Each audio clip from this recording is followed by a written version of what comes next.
Cloyce, and I am your Sunday school teacher for this fall semester. As you remember, we're talking about people in the Old Testament, and we're talking about the descendants of a man named Abraham. Abraham had a son named Isaac, and Isaac had two sons, Esau and Jacob. If you remember last time, we heard how Jacob tricked both his father and his brother. And today we're going to hear about how he had to leave home. But God made a promise to him, and God makes the same promise to us. It's actually our memory treasure for today, but we're going to start with that, and I'm going to put it right in our memory treasure box. This promise says, I am with you and will keep you wherever you go. God said that to Jacob, and he also promises that to us. This is Jacob, and as you remember last time, Jacob had tricked his brother Esau out of the birthright, which is the promise that would go to the oldest son in the family. But Jacob had tricked both Isaac, his father, and Esau, his brother, was so angry, he wanted to kill Jacob. The mother in the family, Rebekah, knew that. So Rebekah said to Jacob, your brother is so angry, you need to leave home for a while. Go back to the place where our family comes from. Go back to the town of Haran. My brother Laban still lives there.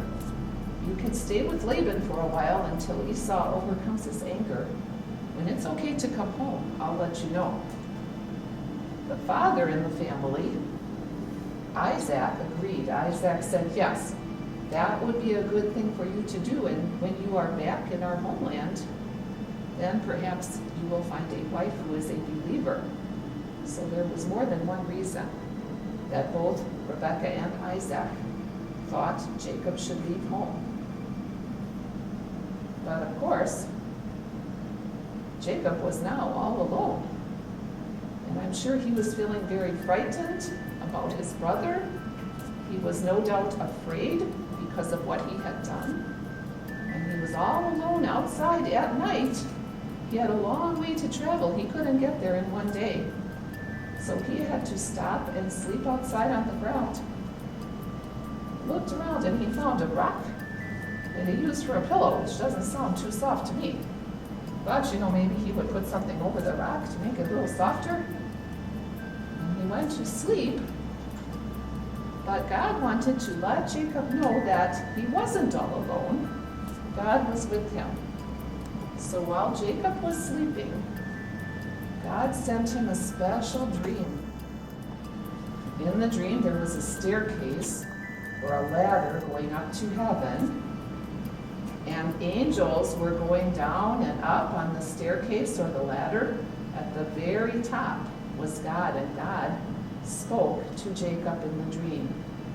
God's voice said, Jacob, I am the God of Abraham and your father Isaac, and I am your God too. One day, I'm going to bring you back to Canaan, and the land of Canaan will belong to you and your descendants. You are going to have many children, and your children will have children. From you will come a great nation of people. Your descendants will be like the dust of the ground.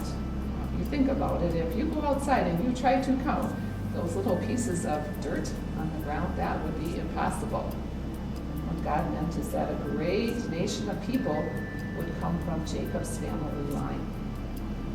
God also said, I will be with you and keep you wherever you go. That's our memory treasure. Wherever Jacob went, God will never forget about him. One more important thing. God said, I will keep every promise I have made to you. And the most important promise was the promise of a Savior.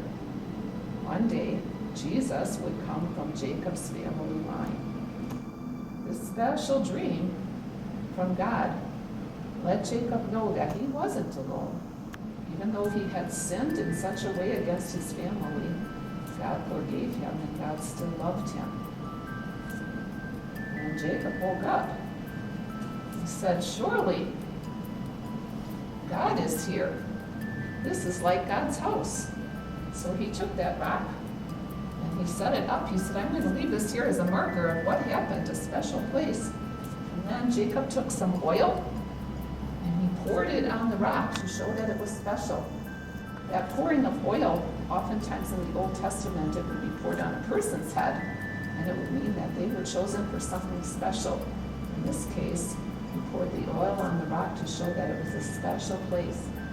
Then he gave this place a name. He called it Bethel, and Bethel means house of God. Jacob said, one day when I come back here, this rock will be a reminder of the special dream that God gave to me. And Jacob went on his way to his uncle Laban's house, knowing that God would never leave him, God would never forsake him. And we know that too.